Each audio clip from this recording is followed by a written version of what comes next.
And lastly, alam mo yung minsan, nasa Shangri-La ako, nakita ko si Ann Curtis. Ang ganda-ganda pala niya.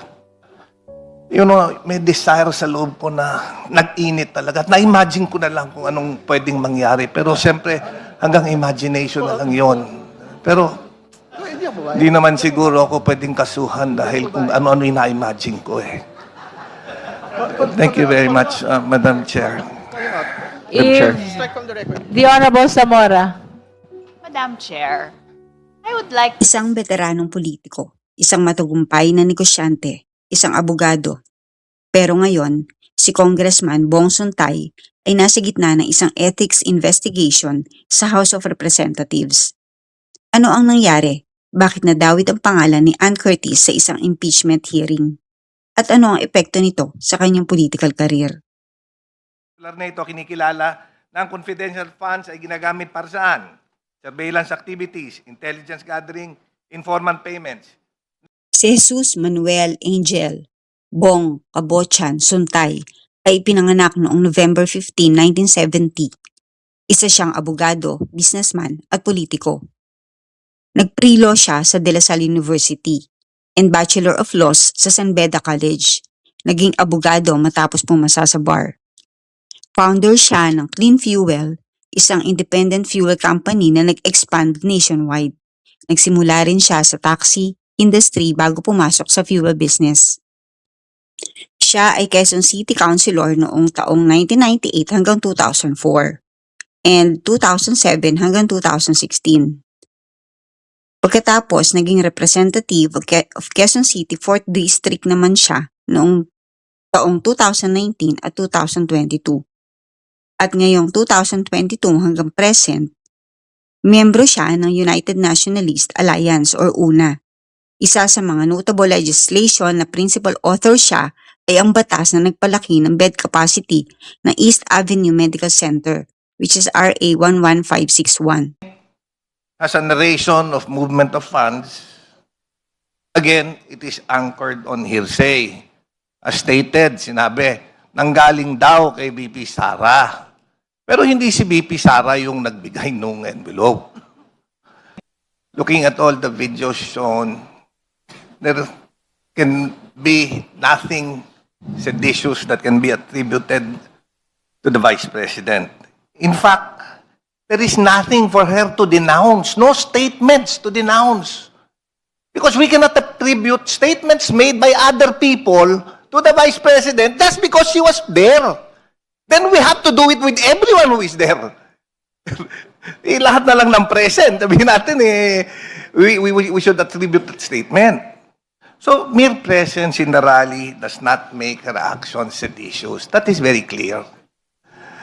Alam mo, yung tama naman yung sinabi ni Kong Rufus, you know, yung statement as being the designated survivor, it's not illegal, it's not criminal. In fact, it's a process in the United States. Mere utterance na I'm designating myself. In fact, hindi nga pwede yun eh. Can you designate yourself without a process? Sinabi lang niya yun. Siguro magpapatawa lang siya. And lastly, alam mo yung minsan, nasa Shangri-La ako, nakita ko si Ann Curtis. Ang ganda-ganda pala niya. You know, may desire sa loob ko na nag-init talaga. At na-imagine ko na lang kung anong pwedeng mangyari. Pero siyempre, hanggang imagination na lang yon. Pero, di naman siguro ako pwedeng kasuhan dahil kung ano-ano yung na-imagine ko eh. Thank you very much, Madam Chair. Madam Chair. The Honorable Zamora. Madam Chair, I would like to... Noong March 3, taong 2026 sa isang committee hearing kaugnay ng impeachment complaints laban kay Vice President Sara Duterte, nagbahagi si Suntay ng isang personal anecdote. Sa kanyang analogy, binanggit niya si Ann Curtis at inilarawan ang isang moment sa hotel kung saan daw naramdaman niyang umiinit ang desire bilang example sa discussion tungkol sa legality ng imagined actions. Maraming mambabatas pati ang Quezon City Government at Malacanang ang kumondena sa remark. Mga naging kritisismo, disrespectful to women, objectifying, unnecessary personal reference. Bakit kailangang gumamit si Suntay ng real-life actress sa ganitong analogy?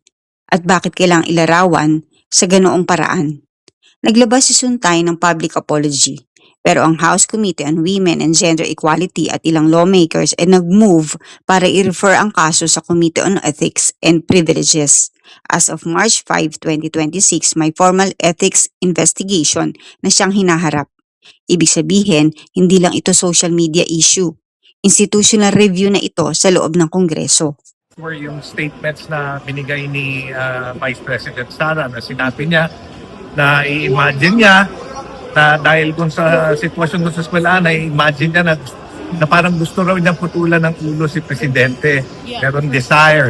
So there's imagination and desire. Pero ang sinasabi na, stated then by Kong Rufus, yun naman hindi naman criminal act yung imagination at desire. Kasi sinasabi ko lang, parang ako, yung not necessarily or specifically kay Anna, kahit kanino naman na siguro na someone from the opposite sex na who's a standout. You know, you cannot help having imagination. Kaya nga, wala naman ako sinabi. Sabi ko, sometimes, you know, nagkakaroon ako ng imagination at desire. Yun lang. So there's nothing wrong. Kaya nga sinasabi ko, you know, we cannot censure everything because it sets a bad precedent. Ibig sabihin, anong ba nakita dyan? Yung composition pala ng komite, pagka meron kahit na isang word lang na sabihin mo na hindi nila magustuhan, they can strike it out of the record. And this is the second time that they struck out mga statements that I made, which are neither illegal, neither unlawful, but actually factual. Yeah. Congressman, sorry to ask this, Congressman. Don't you think it's a bit improper for you to say those things like the imagination, kung anong pwedeng mangyari? Kaya nga, sasabihin ko nga, what's the definition of imagination? What's the definition of desire? You know, only a dirty mind can impute something which is dirty dun sa statements na yon.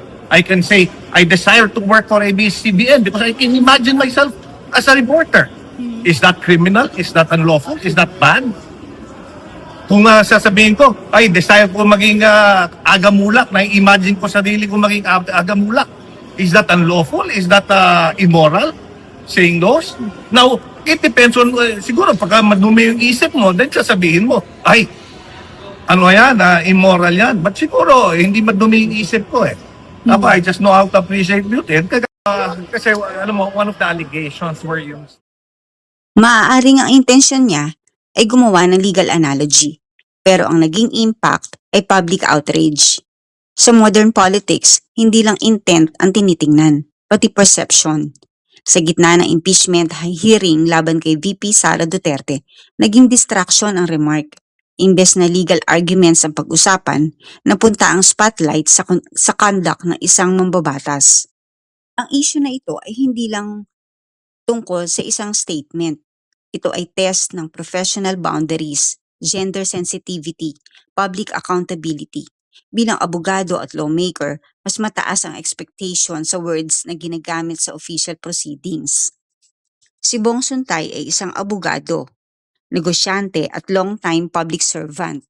May track record siya sa negosyo at legislation. Pero ngayon, ang tanong ng publiko, makakaapekto ba ang controversy na ito sa kanyang political standing? Sa politika, minsan isang statement lang ang pwedeng mag-shift ng narrative.